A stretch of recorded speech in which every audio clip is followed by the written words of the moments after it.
Hi hello friend, कैसे हैं आप लोग। और उम्मीद करते हैं कि आप लोग जो है बहुत ही अच्छे होंगे, बहुत ही स्वस्थ होंगे। तो आप लोग अपने स्वास्थ्य पर जो है विशेष तौर पर ध्यान रखिएगा, ठीक है। तो आज जो हम चर्चा करेंगे वो सीआरपीसी की धारा 482 को लेकर बात करेंगे, जो हमने पिछले क्लास में इस पर बहुत ही विस्तृत रूप से चर्चा किए थे, ठीक है। तो इस पर चर्चा करने से पहले आपसे निवेदन है कि हमारे YouTube चैनल अकेलो जुडिशियल सक्सेस पर जो है आप लोग जाकर लाइक शेयर एंड सब्सक्राइब करिएगा और बेल आइकन की घंटी ज़रूर दबाइएगा, ठीक है। जिससे कि जिस भी चीज़ का हम क्लास लें तो उसका जो वीडियो का नोटिफिकेशन हो वो सबसे पहले वो आपको मिले। और जैसे ही वीडियो का नोटिफिकेशन आपको मिलता है तो आप क्या करेंगे, सबसे पहले सीआरपीसी का बेयरक्ट, कॉपी और पेन, ये तीनों चीज़ को लेकर अपने पास में रख लेना है। और उसके तुरंत बाद एक काम और करना है कि हम जितनी बात को इसमें दर्शाएं, हमने जितनी बात को इसमें दर्शाया है उन सारी बात को अपनी कॉपी में एकदम सेम टू सेम ऐसे ही अपनी कॉपी में उतार लेंगे, जिससे कि वो एग्ज़ाम की भी उससे बहुत ही बेहतर काम करे। ये बात एकदम कंठस्थ कर लीजिए, ठीक है। बस एकदम एकाग्रचित्त भाव से ध्यान मन होकर सारी बात को समझते हुए चलना है और कोई भी बात मिस नहीं करना है, ठीक है। अगर आपने कोई भी बात मिस किया तो कॉन्सेप्ट क्लियर नहीं होगा। जब कॉन्सेप्ट नहीं क्लियर होगा तो ये टॉपिक समझ में नहीं आएगा। इसलिए बहुत ही ध्यान मंगो सारी बात को समझते हुए चलना, जिससे कि कॉन्सेप्ट क्लियर होता चला जाए, ठीक है। बस एक बात और ध्यान रखना कि जिस धारा पे हम चर्चा करें तो आपको उसी धारा पे जाकर जो इम्पोर्टेंट हो, ठीक है, उसी के नीचे अंडरलाइन करते हुए आपको आगे बढ़ते क्रम की स्थिति में बढ़ते चले जाना है। ये बात एकदम कंठस्थ कर लीजिएगा, ठीक है। चलिए देखिए, अब अपने मुद्दे पे आते हैं, ठीक है। तो हमने पिछले क्लास में सीआरपीसी की धारा 482 में इनहेरेंट पावर की बात की, यानी कि अंतर्निहित शक्तियों को लेकर बात किया। तो इस पर हमने विस्तृत रूप से चर्चा किया। तो कुछ पॉइंट बचे हुए तो हमने कहा उस चीज़ को भी चर्चा कर लेते हैं, जिससे सारी बात एकदम समझ में आ जाए।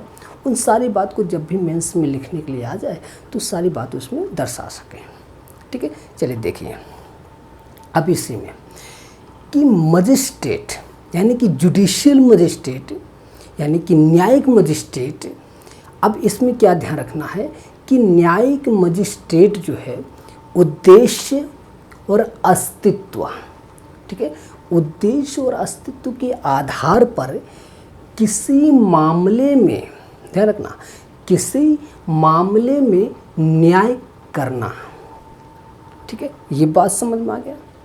अब देखिए केस के आधार पर समझाते हैं इस बात को, ठीक है। देखिए सीकरी बसु वर्सेज यूपी राज्य 2008 दो जजों की पीठ के द्वारा, इसमें देखिए ध्यान रखिएगा कि मार्कंडे काटजू जस्टिस यानी कि सुप्रीम कोर्ट में, ध्यान रखिएगा। अब इसमें क्या मामला है ये चीज़ ध्यान रखिएगा कि इस मामले में यानी कि न्यायालय ने आदेश में क्या दिया, देखिएगा। तो आदेश में न्यायालय ने यह उद्घोषित नहीं किया कि अंतर्निहित शक्ति होती है, ठीक है। ये बात ध्यान रखना है कि आदेश में न्यायालय ने यह उद्घोषित जो है नहीं किया कि अंतर्निहित शक्ति होती है। ये बात आपको पहले पॉइंट में याद रखना। अब दूसरे पॉइंट में क्या ध्यान रखना है कि यह आवश्यक रूप से, ध्यान रखना कि इसमें यह न्यायालय ने जो है यह उद्घोषित आवश्यक रूप से किया कि मजिस्ट्रेट के पास में अनुसंगी और विवक्षित रूप से ये शक्तियाँ प्राप्त हैं। ये बात आप दूसरे पॉइंट में याद रखिएगा, ठीक है।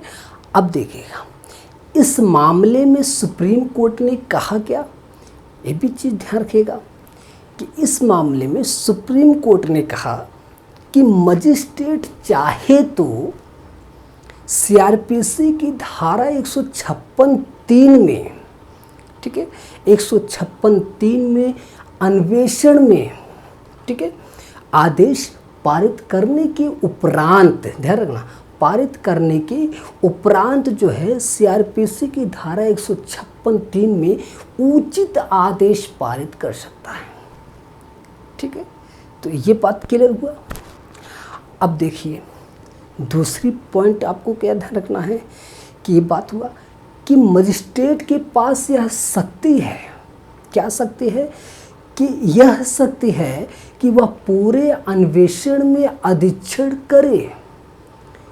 यानी कि ये बात मजिस्ट्रेट को यह शक्ति है कि पूरे अन्वेषण में वो अधीक्षण करे। ये बात यानी कि इस केस के आधार पर ये सारी बात समझ गए होंगे। अब आप ध्यान दीजिएगा दूसरे केस में क्या ध्यान देना है। देखिए दूसरा केस क्या है ये भी देखिए। पी रामचंद्र राव वर्सेस कर्नाटक राज्य 2002 में, इसमें 7 जजों की पीठ थी। ठीक है, ये बात ध्यान रखना है। और इसी से रिलेटेड एक केस और देखिएगा इसी में। ठीक है, AR अंतुले वर्सेस RS नायक। ठीक है, इसमें 5 जजों की पीठ थी। ये 1992 की बात है। ठीक है, ये दोनों केस के आधार पर क्या बात समझेंगे ये चीज़ ध्यान दीजिएगा। ठीक है, अब इसमें देखिए पहले पॉइंट में 3 पॉइंट है इसमें। ठीक है, इन दोनों केसों के आधार पर 3 पॉइंट। पहले पॉइंट में ध्यान रखिएगा कि कार्यपालिका, न्यायपालिका, यानी कि न्यायपालिका और कार्यपालिका के जो कार्य हैं उस कार्य में हस्तक्षेप ना हो। ये बात एकदम पहले सीधे रूप से समझ गए। ठीक है, अब दूसरे पॉइंट में क्या ध्यान रखना है देखिएगा एकदम व्यवस्थित रूप से। दूसरे पॉइंट में जो विस्तृत शब्द हैं, ठीक है, देखिएगा विस्तृत शब्द में अधीक्षण शब्द का इस्तेमाल जो है निर्णयों में किया गया। तो जब वो अधीक्षण शब्द का इस्तेमाल जो है निर्णयों में किया जाता है, यानी कि इस निर्णय में किया जाता है, तो अब ध्यान दीजिएगा कि उपयुक्त निर्णयों में, इस निर्णय में किया जाता है अधीक्षण शब्द का इस्तेमाल, तो उपयुक्त जो निर्णयों में वो क्या हुआ, उल्लंघन हुआ। ठीक है, वो उल्लंघन होता है। अब तीसरे पॉइंट में ध्यान रखिएगा। तीसरे पॉइंट में क्या ध्यान देना है कि सीमित निर्वचन देने के लिए आवश्यक है। अब क्या आवश्यक है ये भी देखिएगा।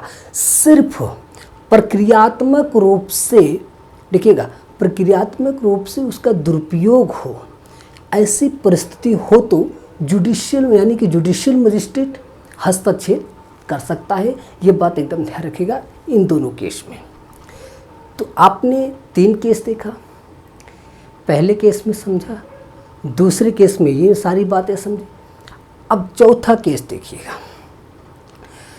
चौथे केस में आपको ध्यान क्या रखना है कि उसमें किन बात को लेकर चर्चा हुआ है, उसमें भी 3 बातों को लेकर स्पष्ट रूप से एकदम समझा दिया गया कि वासुदेव भाई वर्ष यानी कि वासुदेव भाई एवं अन्य वर्सेज गुजरात राज्य एवं अन्य 2009 की बात है।